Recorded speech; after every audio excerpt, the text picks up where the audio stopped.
Hello. Tilaknagar शिक्षण प्रसारक मंडळ संचलित Lokmanya Gurukul Dombivli. Standard 4 subject environmental studies. Myself Sulochana Gore Chaudhari. Student, today we will learn lesson number 4 water safe for drinking part 2. आज आपण पिण्याचे पाणी या पाठाचा भाग 2 या व्हिडिओतून पाहूया. ट्राय दिस. हे करून पहा. टेक सम मडी water in a big beaker. If you do not muddy water, then make some by adding some soil, pieces of dry twigs, straw, leaves, etc. to water. Now allow this beaker to stand still for 4 or 5 hours.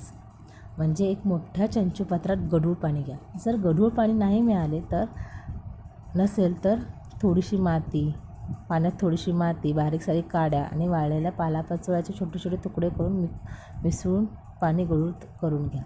आता चंचुपात्र अजिबात धक्का न लागू देता 4 ते 5 तास स्थिर ठेवा. What do you see? तुम्हाला काय आढळून येईल? The particles of soil sink in the water and form a layer or sediment at the bottom. But twigs and other rubbish float on the water. It takes a long time for the sediment to form. म्हणजे पाण्याच्या तळाशी मातीच्या कणाचा गाळ जमा होतो, तर काड्या कचरा पाण्यावर तरंगतो. हा गाळ जमा होण्यासाठी खूप वेळ लागतो. What does this tell us? यावरनं काय उलगडते? Particles of soil are heavier than water, but because they are very small, they take a long time to settle to the bottom of the water. Leaves, twigs, etc. are lighter than water. म्हणजे मुलांना मातीचे कण हे पाण्यापेक्षा जड असतात की नाही, म्हणून ते अगदी आकाराने लहान लहान छोटे छोटे असल्याने त्यांच्या पाण्याच्या तळाशी जमा होण्याचा वेग कसा असतो?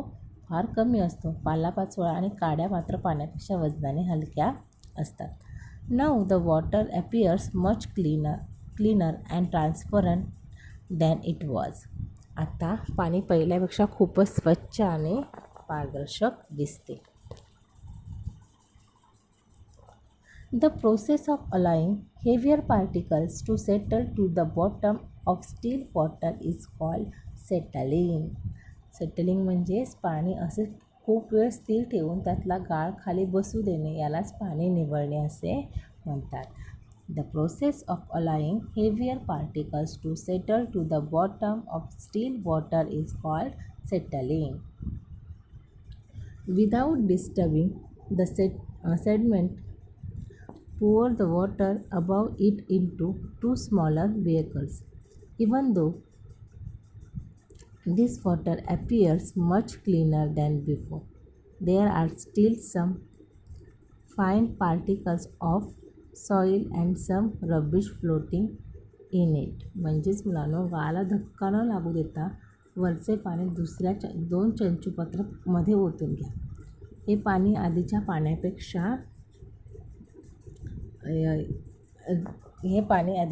स्वच्छ व पारदर्शक दिसत असेल, तरी पाण्यात मातीचे बारीक कण व इतर कचरा अजूनही तरंगत आहे.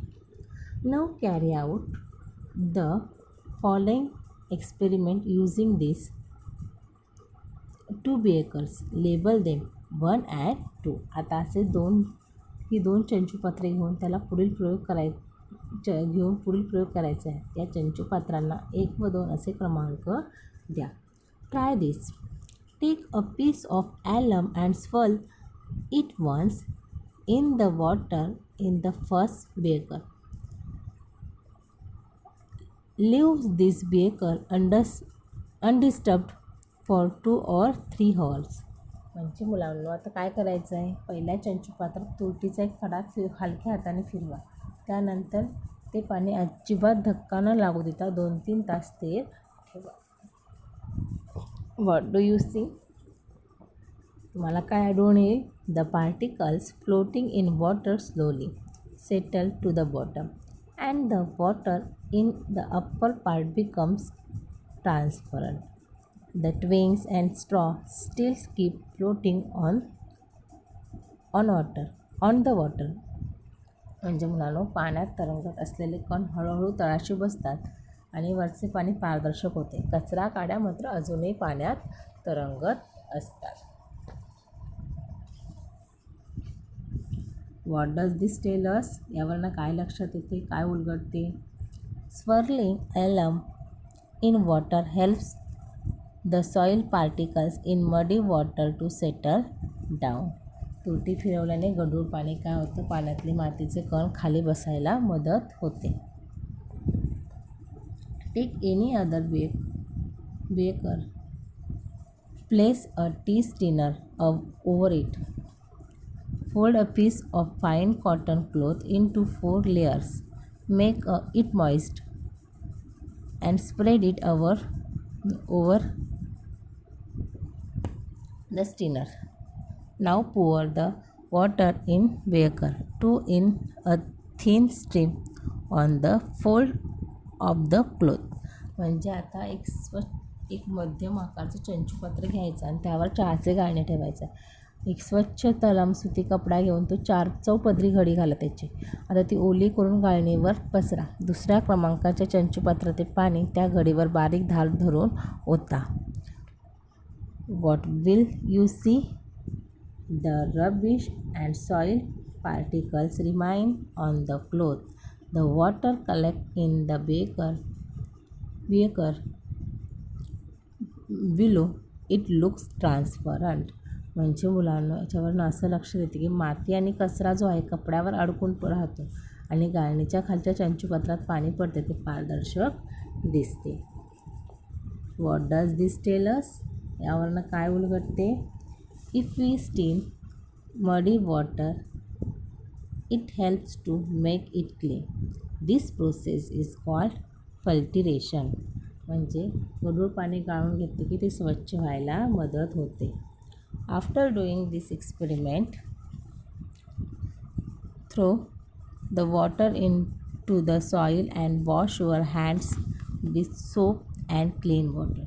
प्रयोग करून झाल्यानंतर ते पाणी बागेत टाकून द्या व हात साबणाने स्वच्छ धुवून घ्या. Now a new term. Potable water safe for drinking. म्हणजे काय ते पाहूया.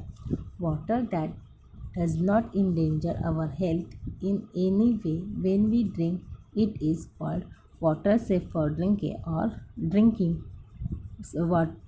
safe drinking water or potable water.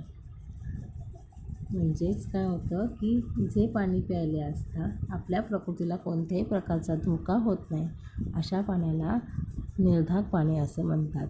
Water that does not endanger our health in any way when we drink it is called safe drinking water or potable water. We have seen some methods of making muddy water clean and transparent. However, such a water may still not be potable.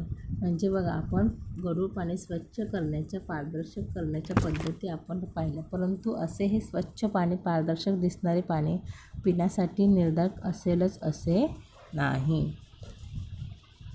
Thank you.